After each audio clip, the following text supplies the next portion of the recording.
Hey guys, welcome back to True Crime with Shannon, where I cover missing persons, unsolved cases, crime news, and more.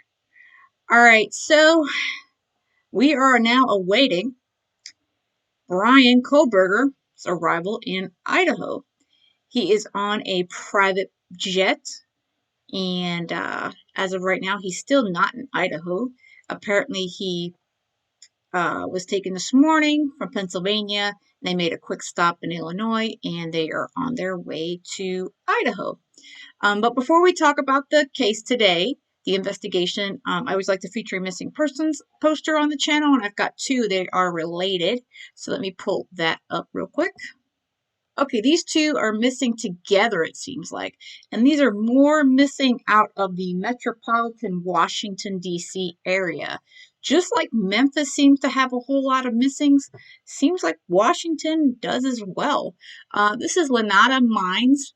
It looks like she's been missing from the 1600 block of Kramer Street Northeast since Monday. So today is Wednesday, so she's been missing for a couple days. Around 3 p.m., it says she was last seen. It states the Metropolitan Police Department is seeking the public's assistance in locating 11-year-old Landa Mines, who was last seen in the 1600 block of Kramer Street Northeast on Monday, January 2nd, 2023. Landa Mines is described as a black female, dark complexion, brown eyes, 4 foot 5 feet in height, 105 pounds, and black hair with 3 pigtails. She was last seen wearing dark blue jeans, a light pink jacket, and pink, black, and white Puma sneakers. They're asking if you have any information on her to contact them at 202-727-9099, or you can text 50411 if you have any information on this 11-year-old. And there's actually another slightly older that is missing with her, so let me pull that one up as well. I believe they went missing together, it seems to be. And this looks like it's probably her sister, because this is, her name is Lakia Mines. She's also missing from the 1600 block of Kramer Street since Monday, 3 p.m. States the Metropolitan Police Department is seeking the public's assistance in locating 17-year-old Lakia Mines, who was last seen at the 1600 block of Kramer Street Northeast on Monday, January 2nd. Lakia Mines is described as a black female, medium complexion, brown eyes, 5 feet in height, 100 pounds, with green and blonde hair. She was last seen wearing blue jeans, a light green jacket, and black Puma sneakers. Again, the phone number, if you spot her or her sibling, is 202-727-9099, or you can text 50411. Again, if you've spotted either of these two in the metropolitan Washington, D.C. area, please do contact law enforcement. So this is News Nation. I've got a couple things I'm pulling from them. They're stating ex-FBI agent, why Idaho stabbing suspect's transfer is special. So let's check it out. Following the alleged unaliver Bryan Kohberger, 28, appearing in court and waiving extradition Tuesday, former CIA officer and FBI special agent Tracy Walder made an appearance on News Nation's Rush Hour to explain why his transfer is a special case. Kohberger was brought into the courthouse just a couple of hours before his hearing to plead whether or not he was going to waive his extradition. According to Walder, it's because of the gravity of the case at hand. Whenever you're dealing with a transfer of this nature, you have to bring them in there a few hours before, Walder said. Typically, prisoners, when they are making the initial appearance, they bring them in groups. A transfer like that happens first thing in the morning, and then you just sort of need to wait it out until it's your turn. When it comes to law enforcement ensuring the transfer is smooth, Walder says pop culture perceptions don't apply in real life.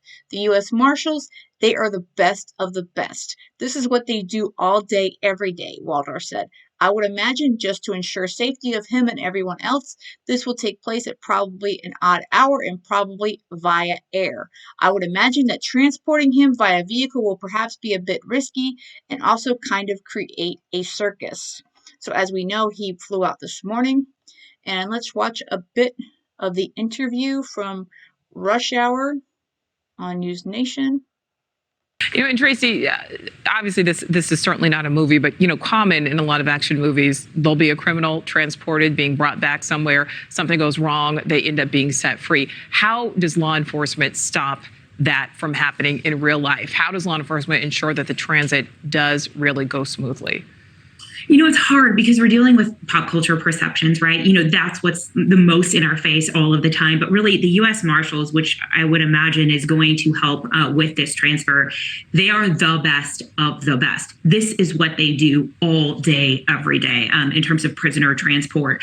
I would imagine, just to ensure safety of him and everyone else, this will take place at probably an odd hour, and probably via air. I would imagine that transporting him via vehicle will perhaps be a bit risky, and also could kind of create a circus, if you will. And so, the U.S. Marshals, this is what they do. We have used them many times at the FBI to help with prisoner transport, and they are incredible at their job. And also, to kind of piggyback on what Nancy said, when he arrives in Idaho, he will go to that jail facility.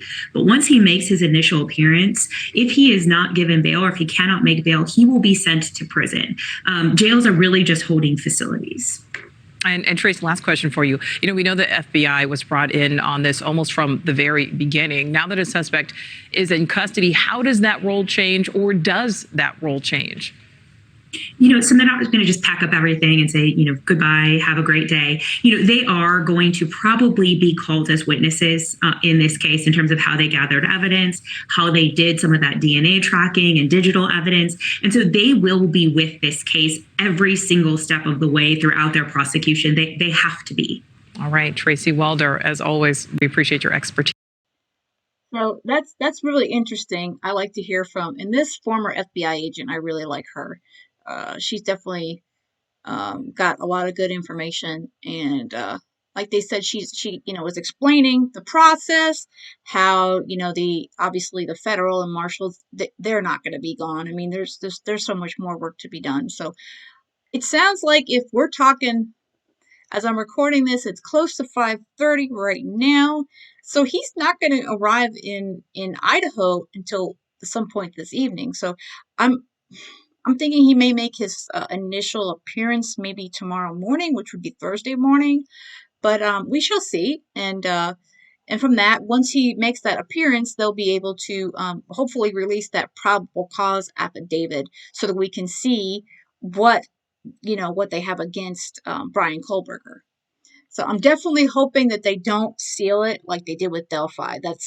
I'd rather see it if it has to be redacted. That's one thing, but to me, I really hope they don't just seal it. We got this new gag order that they released late yesterday, and how the court, like the attorneys and the law enforcement and all that, they all can't speak right now. They're not allowed to comment. So that's my assumption, is that Chief Fry is not going to be saying a whole lot in the coming days, at this point. So hopefully the documents and what have you, like the DA was saying initially, that will be starting to come out from the court through, hopefully they'll release it, or it'll be through FOIA requests through the media and what have you. And that's how we're going to get our information between his first appearance and trial, unless they release that gag order in the coming, in some point in the future, I suppose. Now, this one is from Newsweek, and I found this got some interesting information. It's a former FBI official explaining how agents tracked and surveilled Bryan Kohberger. And obviously, they're going to give us some information we're already aware of here. A former FBI official offered praise for the Bureau's surveillance capabilities as he explained how Bryan Kohberger was tracked in connection to the Moscow, Idaho unalivings. Kohberger, a 28-year-old PhD student in Washington State University teaching assistant, was arrested early on Friday morning and charged with the unalivings of 4 University of Idaho students in mid-November that rocked the college town of Moscow. Police believe that Kohberger broke into the students' shared living space with the intent to commit unaliving before traveling cross-country to visit his parents in Albrightsville, Pennsylvania. Appearing on CNN on Saturday, Andrew McCabe, who served as a deputy director for the FBI from 2016 to 2018, explained how agents were able to delicately surveil the suspect over the past several weeks. As he explained, Kohberger was on the radar of investigators before he left Idaho for Pennsylvania, allowing agents to track him from the beginning. It's an incredibly complicated, well choreographed ballet, if I may, of surveillance efforts that would cross multiple FBI field divisions, McCabe said, would involve multiple surveillance teams who were following him in certain areas and handing him off to new teams. McCabe also explained that once in Pennsylvania, the surveillance efforts surrounding Kohberger needed further care and finesse so as not to stand out to residents, a common issue agents face in rural areas such as this one. That surveillance ends up in Pennsylvania, what we know as a very rural area, he added. It can be very challenging to surveil someone in those circumstances because any kind of vehicles or people that aren't normally from that area really stand out to the local population and, of course, to the subject. So, great job by the FBI surveillance teams here to be able to maintain an eye on this suspect while the investigators and prosecutors were working back in Idaho. They got their probable cause and then get in front of a judge and got an arrest warrant. Chief Public Defender Jason Labar, the attorney representing Kohberger, said his client plans to waive his extradition hearing on Tuesday. So, of course, we know that. Let's see. And he's explaining how he's anxious to get back to Idaho, which, of course, we know as of right now, he is en route. They're on a small jet. Moscow Police Department Captain Anthony Dolliger said on Saturday that officials are certain Kohberger was responsible for the unalivings of students Kaylee Gonzalez, Madison Mogan, Xana Cardoodle, and Ethan Chapin. It has not yet been disclosed if Kohberger was acquainted with any of them or what his potential motives might have been.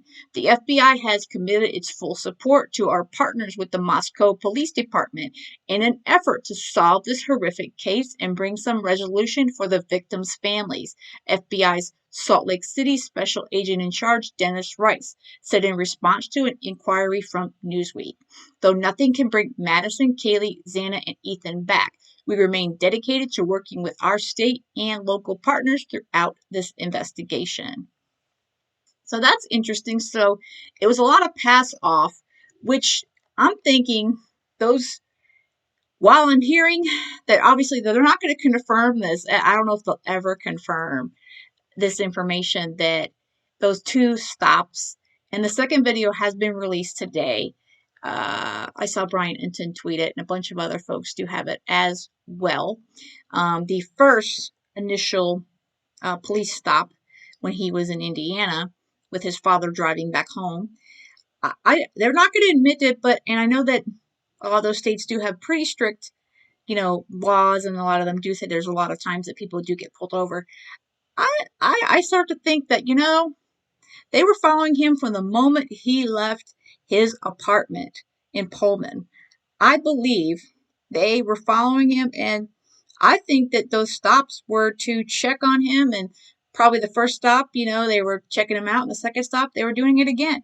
So I don't believe that was any coincidence whatsoever, specifically that first one, because it is an SUV, and it does seem to be, and the second one is also, it's a darker vehicle, but they could still be driving those, I suppose, the regular, highway patrols.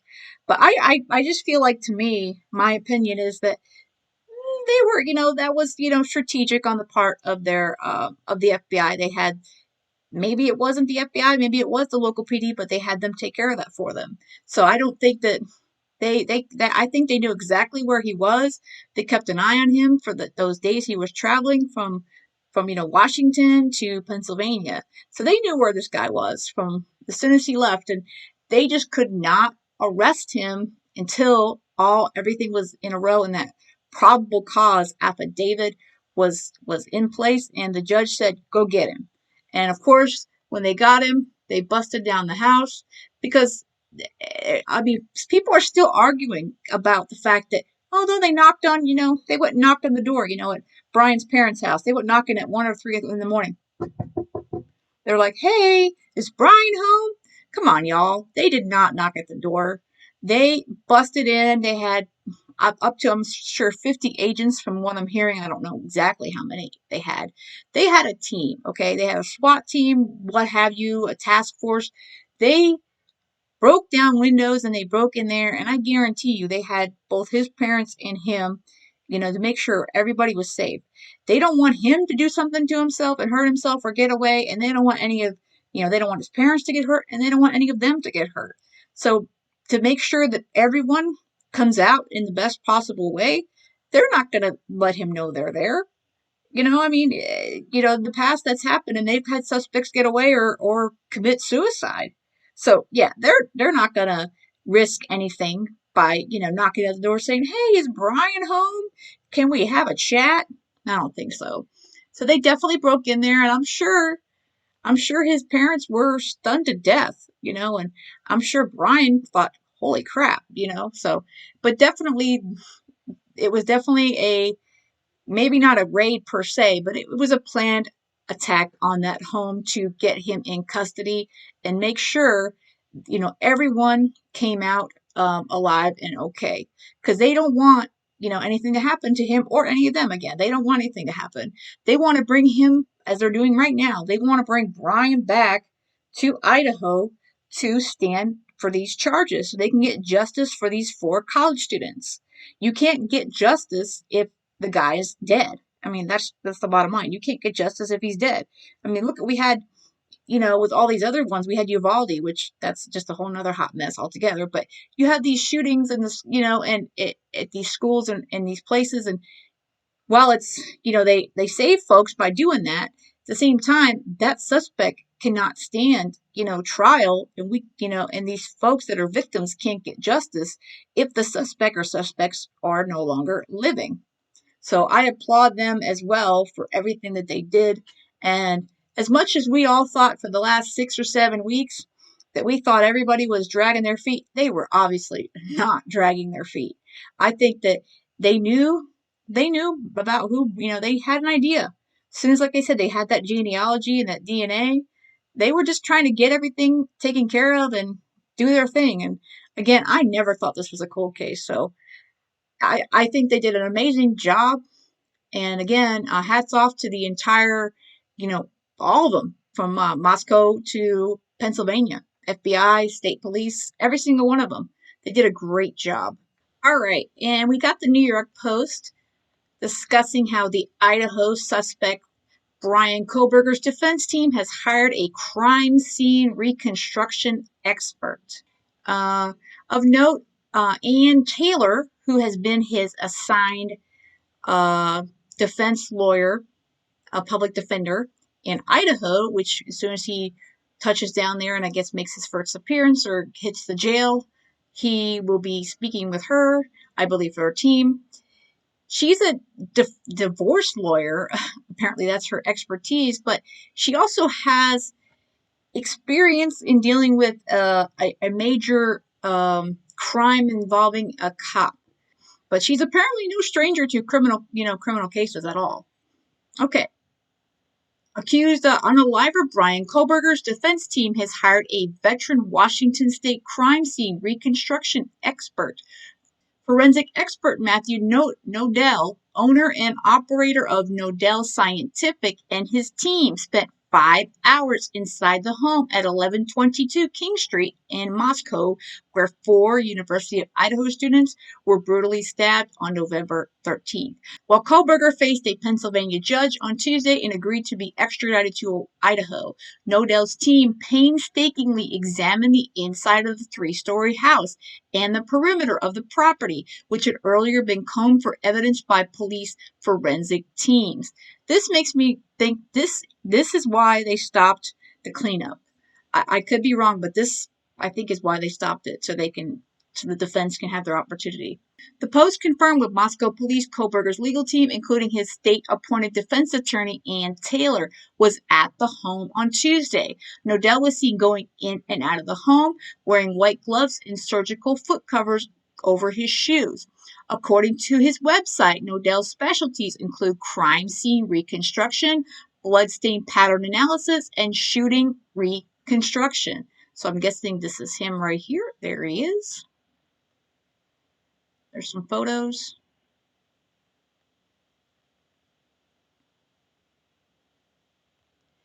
He claims more than 30 years of experience in the field and provides 2D and 3D models of his findings when called to testify as an expert in court.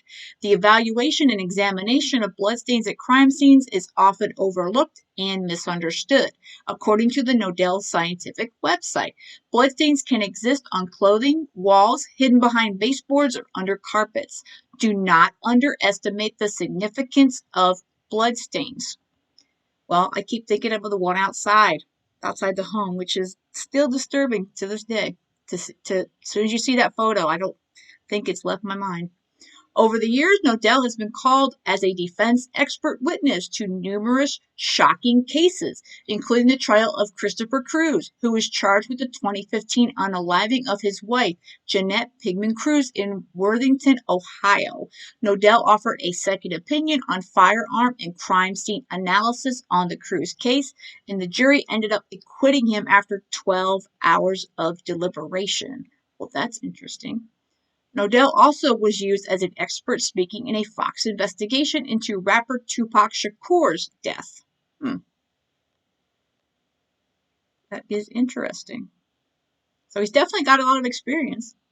Kohberger is accused of unaliving University of Idaho students Madison Mogen, Kaylee Gonzalez, Xana Kerdoodle, and Ethan Chapin on November 13th at their rental home in Moscow. The 3 female victims lived in the home with 2 other women, Bethany Funk and Dylan Mortiston, which were left unharmed and somehow slept through the unalivings. There was blood everywhere. We have investigators who have been on the job for 20, even 30 years, and they say they have never seen anything like this, a police source told the Daily Mail at that time. A trail of blood oozing from the foundation of the home is still visible and has remained untouched for more than a month. And there is the photograph. That is disturbing. I've never seen anything like that. I don't know about you guys. That still makes makes me shiver. It really does. Brings a chill up my spine. Kohberger, 28, a criminology PhD student who attended nearby Washington State University, was arrested on December 30th at his parents' home in Monroe County, PA.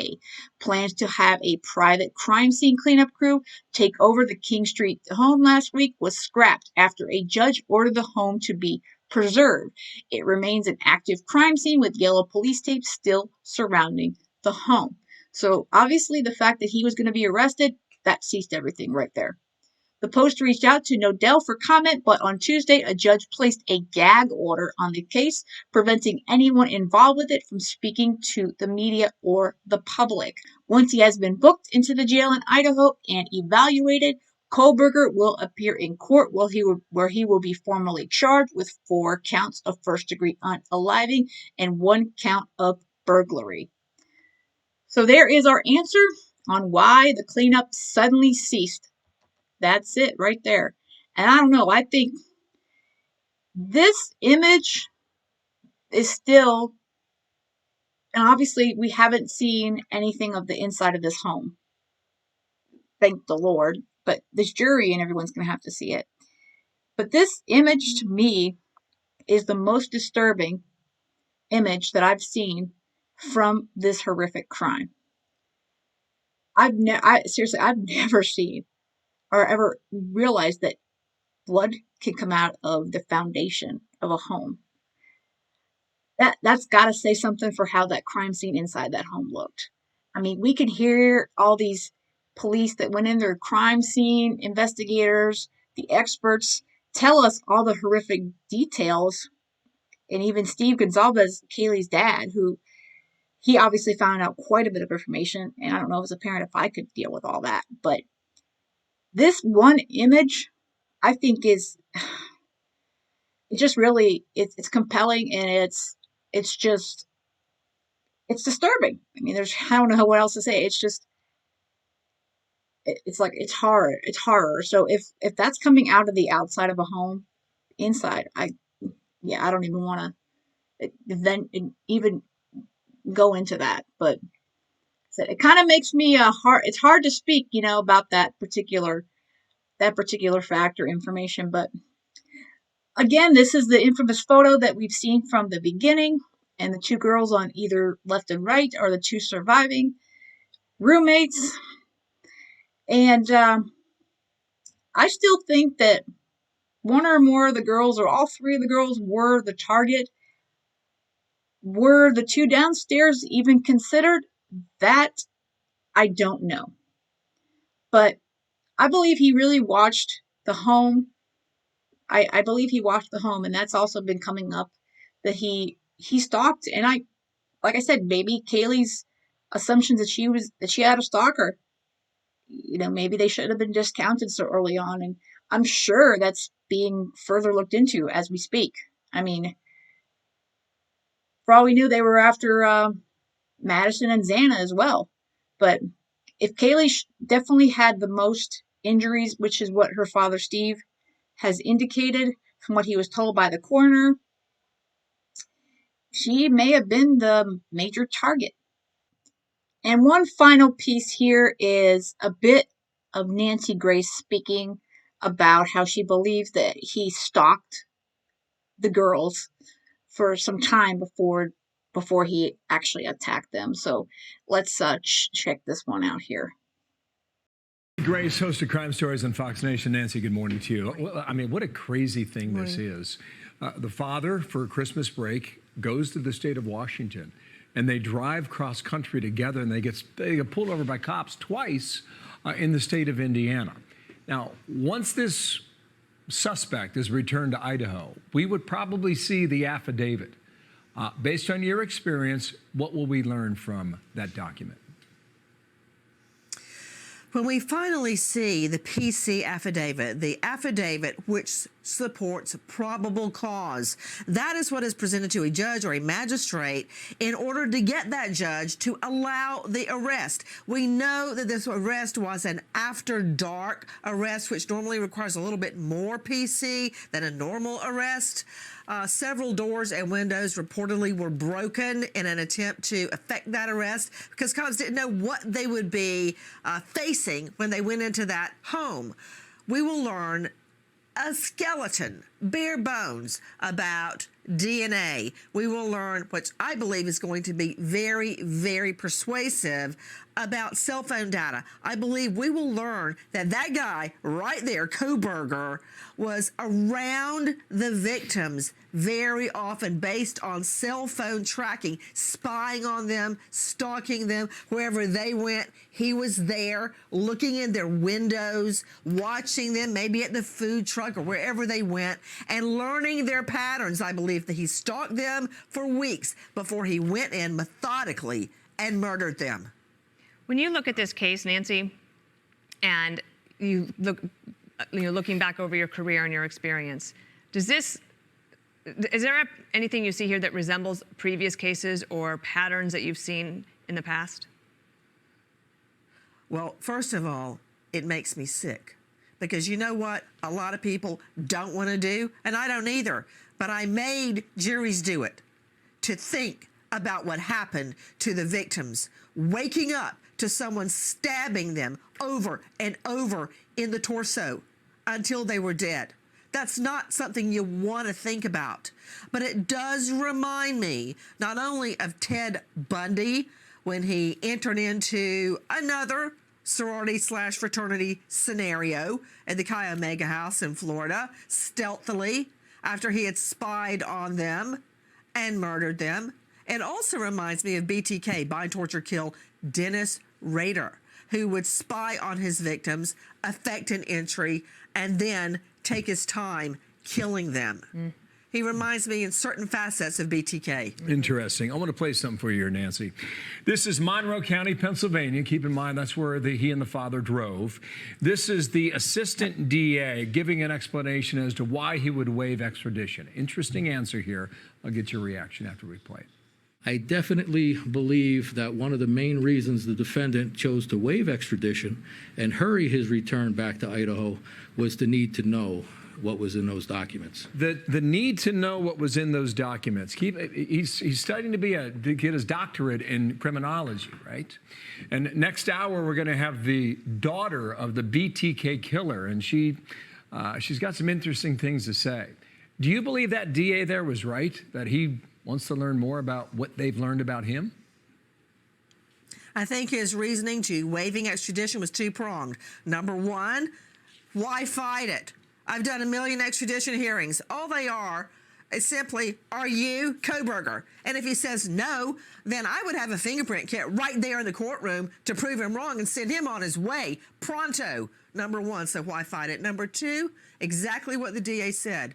This guy was so obsessed with violent crime. As part of his studies, he sent out, reportedly, questionnaires to violent criminals, murderers, rapists, including questions like, what was going through your mind at the time of the crime? While you were killing the victim, what were you thinking? This guy is obsessed with murder and all things criminal, and I think the DA was right. He has to know what they've got. Why? Because of an obscure, bizarre curiosity, but also so he can begin building his defense. Wow. Nancy, thank you so much. So I love what Nancy had to say there. I know a lot of folks are mixed on Nancy Grace, but I kind of like her. She's an acquired taste. I give you that, but she's no nonsense for sure. And I mean, obviously she's done some stuff, but on this particular case, let's not look at the past. On this particular case, I believe, she's onto something. I think he stalked them as well. I mean, look at the study. I mean, we discussed that before as well. He was asking, like she just said, he was asking criminals, how did you feel when you were committing unaliving this person? How did you feel afterwards? He was asking these insane questions. He was so interested in what they were thinking. And he also was super interested in BTK. He took a class with the professor who wrote the autobiography for BTK. So he's obsessed with the mind of someone who's unalived someone or some people. I think that for some unknown reason, he was studying to become a criminal. I mean, hopefully he'll want to talk and reveal some things. I mean, I would like to know, but I mean, what's going on? He's angry. Obviously, he's angry at women because we've heard that. We said that before. He's got some kind of issue because he's obviously feeling so rejected by women. And the bar, where he used to go to school in Pennsylvania, said he was banned from coming there because he creeped out the ladies. So, did he run into one or more of the 3 girls and asked them out or felt like they insulted him in some way? Makes you wonder, how did he run into Kaylee, Maddie, and Xana? I believe that one or more of them were in his sights. And like she said, they're going to find out that, or they've already have discovered the data that shows that he was following them around. He was stalking them. And again, so that story that the vape shop guy was saying, that obviously no one seems to want to talk to him, but that might change. Okay, Mr. Vape guy, I think he might be getting some more interviews in the coming weeks. Of course, now there's a gag order, so I mean, I don't know if he's going to be included in that. But he said that Maddie was signaling that Kaylee had a supposed stalker. So I mean, at first, the police said that nah, she didn't have a stalker, but Bryan Kohberger seems to possibly be this stalker that she was concerned about. And maybe the other two girls weren't concerned, but maybe his main focus was Kaylee. So it makes you wonder, a lot of, like I said, there's just so many questions. And I believe the fact that they said they saw him with gloves in the weeks after, I think that the fact that this crime occurred in the winter when you could get away with wearing gloves because it's cold outside. And obviously, he probably hurt himself. And there's some photos out there, and I'll pop them on the screen as I'm chatting here that may or may not be shadows from the shots of him and his appearance yesterday in Pennsyvannia, as well as the body cam footage. Are those healing scrapes and scratches and from the knife and from the girls and fighting him off, so, and then the fact that he was, like I said, wearing gloves and while in class, his students said that he had never done that before. That was new, and he was definitely acting more excited. He was more energetic, so his behaviors changed, and so he's definitely, something was going on, and I don't believe his father had a clue. The guy came, obviously, I don't understand why in some ways. I can kind of see it though to a degree, but why he flew out from his home in Pennsylvania to drive back with his son in his little Elantra. But, he's 28 years old, but at the same time, as someone I don't like to travel long distances by myself either. I get real tired. So maybe that's what it was about.